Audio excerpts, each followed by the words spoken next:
Igbo kunienu, Igbo kunienu, Igbo niile gịnị ekunigo.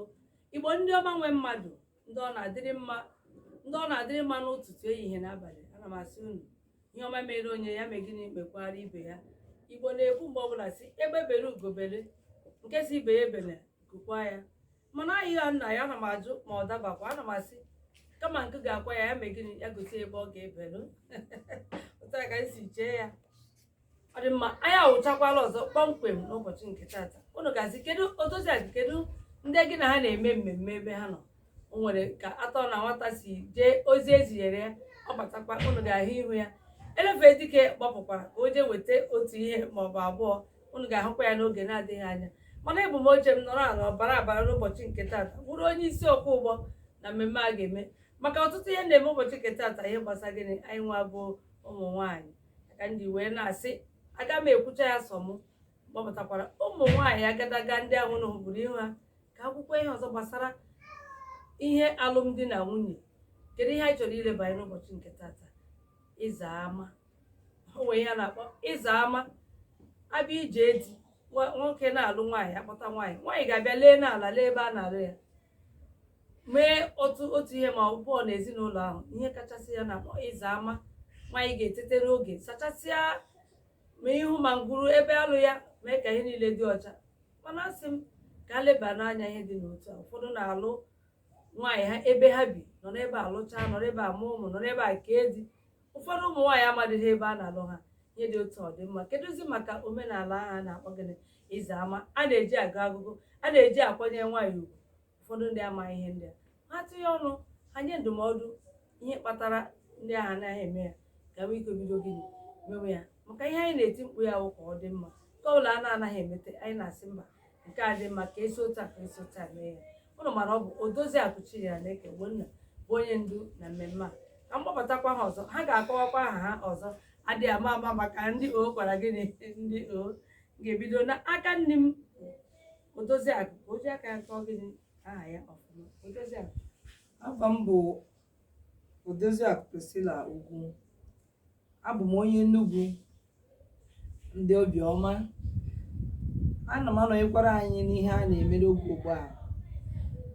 Ihe m chọrọ ikwu maka ihe gbasara ịza ama bụ na ọ bụ ezigbo omenala anyị kwesịrị itinye uchu mara ka anyị ga-esi na-eme ya, na-enye ndị nwoke anyị ndị na-anụ nwaanyị ọfụ ndụmọdụ ka ha na-akpọnata ndị nwunye ha, ka ha marụ mara ebe ha si. Maka na ọ bụ ihe mwute na mmadụ ga-anụcha nwaanyị, nwunye ya amụcha nwa ma ọ maba ebe ya bụ nwoke si. Ọ bụ ihe mwute na ọ na-eme na ụmụ anyị amaghị ebe ha si. Ụfọdụ ga-anọrọ na ama mụcha ụmụ ha, anọkwara ebe a anụcha nwaanyị ma ha mara ebe ha si. Ụdị ha bụrụ ezigbo omume n'ala Igbo. Ya bụ na anyị na-ayọ ụmụ okorobịa, ụmụ anyị mbụ ndị na-achọ ịnụ nwaanyị, ka ha were ya dịka ihe kwesịrị ekwesị, ka ha dunata ndị ha na-alụta. Ọbụgodị na mba ofesi ka isi, duru nwunye gị nata na be nna gị ka ọ mara ebe isi. Ya bụ na nwaanyị ọbụla kwetere na ọ ya eso gị alata bụ onye kwetere na ọ ga-anụ gị. Ọ ga-abụ ihe megodo echi niile gị na ya esoro nata na be nna gị, ka ọ bịa mara ezi, zaa ụlọ. Ihe uru ọzụzụ ama a na-ebute bụ na ọ na-egosi na nwaanyị nwere umeala. Ọ na-egosikwa na nwaanyị nabatara ebe a nọrọ ya. Ọ na-egosikwa na nwaanyị dị njikere isonye n'ihe niile a na-eme na ebe a nụtara ya. Ya bụ na anyị na-ayọ ka unu sonye n'ihe a na-eme. Ndewonu. Ọ dị mma, unu anụla otu o si kwuo ya. Maka ụfọdụ ndị na-alụ nwaanyị ha na-akpọ nwunye ha gịnị larụ ụlọ. Ụnụ makwa ka esi gụọ ya n'egwu, so okwu dị anyị na mba dị anyị mma gịnị larụ onu n'ụlọ. Nwanne m nwaanyị, ka enyi nwere ikwu kọwakwa aha gị, kene ndị anyị na ha ịkọ tinye ọnụ na ya bụ ịlụ di na nwunye na ịlọrụ ụlọ na ịza ama. Ndị Igbo ọma, ndị ọma na-ege ntị, awụ m Odoziakụ. Afa m bụ Odoziakụ Evans Mary Jane Aneke, onye bụkwa na onye ọgbọ ọza n'Imo steeti. Ihe gbasara ịza ụlọ a bụ omenala dịwara gboo nke bụkwa na nke anyị nwa na onwe anyị bụkwanụ ihe anyị mere mgbe a nụbatara anyị. Mana ugbu a ị ga-achọpụta na ụmụ nwaanyị ụfọdụ ibi na ndị ụmụ nwoke ndị bụ ndị di na-eji aka ha sị nwaanyị ha na-alụ biko ị ya zụọ na ihe eme nke a ị ga-eme nke a. Ya n'isiokwu anyị n'ụbọchị nke taa, ihe mwa nwere ikwu na ya bụ okwu ka ha ndị di ma ndị a na-anụbata mara na ihe a bụ omenala dịwara na ndị ọkwa n'ihe ziri ezi. Ihe ọ na-egosipụta buru ibu.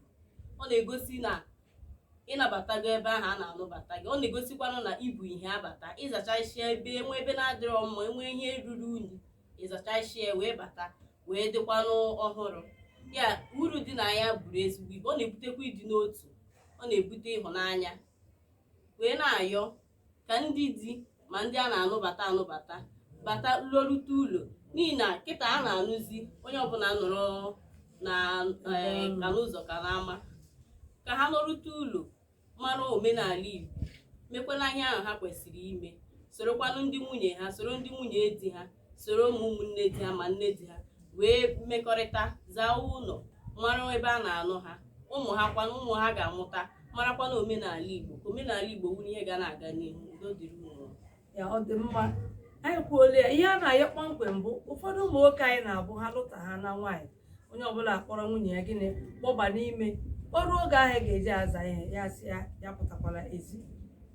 Ụfọdụ ụmụ nwoke na-awụkwa ha lụta nwaanyị ha kpọba nwunye ha n'ime ime si ha ụnụ apụtakwala ịza ama ahụ, apụtala nke a nwunye m, onye ọbụla na-azọ nwunye m.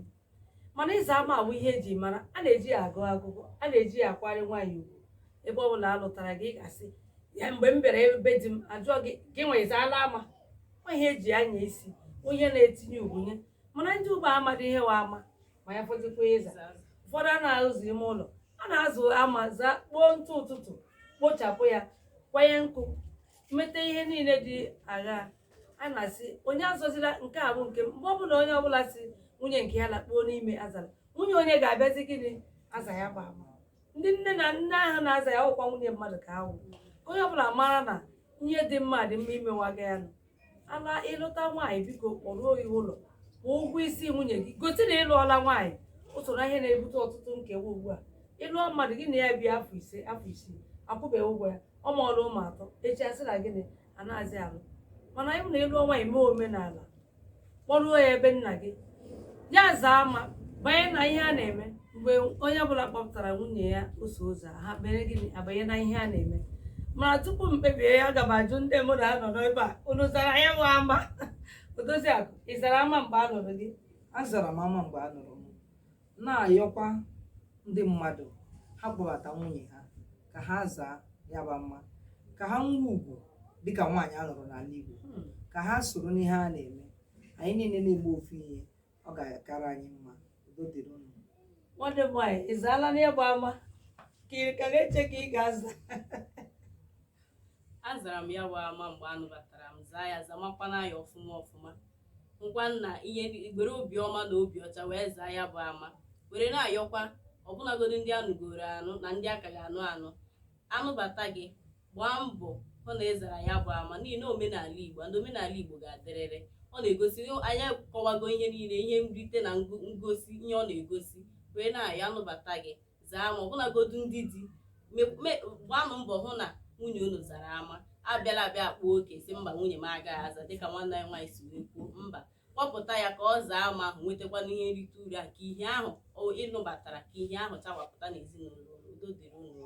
Ọ dị mma unu anụ na ya kpọmkwem ka o si dị. Ọ na-abụ na mbụ nwaanyị alụtara na-aza ama, ndị ụmụ di ya na-abịa na-enye ya ego, a na-enye ya ihe dị iche iche. Ụfọdụ na-amawa ha akwa, a na-eturu ya ugo. Ya bụ ihe obiọma, bụ ihe ọṅụ, ọ bụghị ihe ndị na-agụghị akwụkwọ. Ya bụ omenala ndị ga-adịrịkwara gịnị ndị. Ana m asị unu biko kawa na ahụ, kpọruo unu nwunye unu ụlọ, kpọruo ụmụ unu ụlọ, gosi ha omenala ka a na-esi ụlọ mara mma mee gịnị wee bụọ ama. Udo dịrị unu. Anyị ga-anọkọkwa ọzọ. Ana m asị unu ya gaziere unu, ya dịrị unu na mma.